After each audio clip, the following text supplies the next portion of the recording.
converting from an oil economy into a clean energy economy. Is it fossil fuels? Is that a major problem in the economy? Well, the fossil fuels, it is the major problem with the survival of the world. Okay, right. It is an important part of the economy. Right. And as an excuse, we say, well, this would be a tremendous disruption. Right. Well, of course. What do you know, if you're launching a war to save the world, you're going to have some disruption. And just as World War II, we stopped making automobiles, and we stopped doing this, and we stopped doing that until we could win the war, and then we started doing those things again. So we have to get off the oil economy and move to the new energies, and the people that are working now pumping gas will be helping build the engines of the new cars and the new airplanes and the new houses and all of the things that have to be done to revolutionize the world. So you spoke about a 10-year window, and how do you see the world after that? In that 10 years? Well, if we were to attempt and succeeded in changing from the fossil fuels, the world would look very different in the sense that we'd have all new cars, new airplanes, and houses would no longer have gas furnaces, and we'd have little boxes probably in each one and all this sort of thing. But we would redirect our energies, and this is the important thing, into providing a more equitable and just world where some of us weren't overeating and others starving. Right. And where some of us get all the education that we want and others don't even get grade school.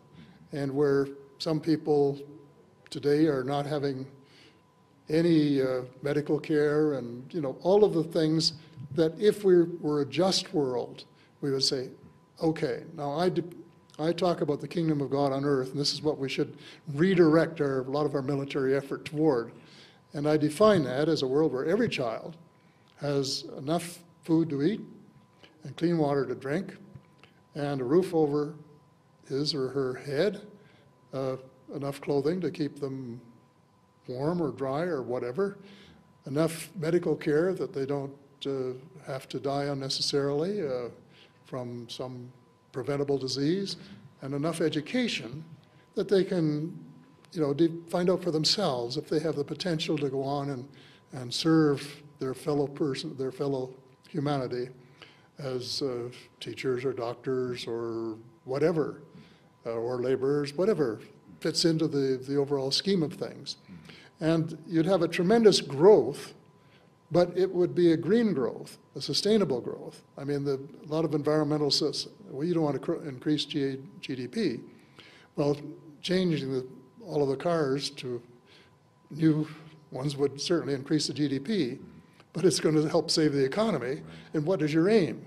And if your aim is a sustainable world, then let's do the things that have to be done and get all of the people of the world, especially the unemployed at the present time, involved and engaged in it. So that's sort of my take on the situation. I have to ask you, since you were the Minister of Defense for Canada, and what insight can you, I know that's just not your primary focus in your field, but what insight could you give us in how major governments deal with the UFO phenomenon? Like, you know, what's Canada's position? Are they? Is there Canada Roswell? I wanted to ask you that. Is there Canada? If there is a Canada position, I'd like to know what it is too. Okay. Okay. There was a crash in. There have probably been more than one, but there was a crash in northern Manitoba some years ago, and Grant, is it Campbell or Cameron? I keep forgetting which. Has identified this and talks about it in his website and so on. And I guess one of the things that upset Canadians is that the Americans rushed across the border to seize it. What? Oh yeah, and had armed guards all around, and as Canadian, even the people from the Department of Transport, which I used to head, wanted to investigate. They said, oh, no way you're going to get close to this machine. And so they checked with Ottawa, and finally Ottawa said, well, let them have it.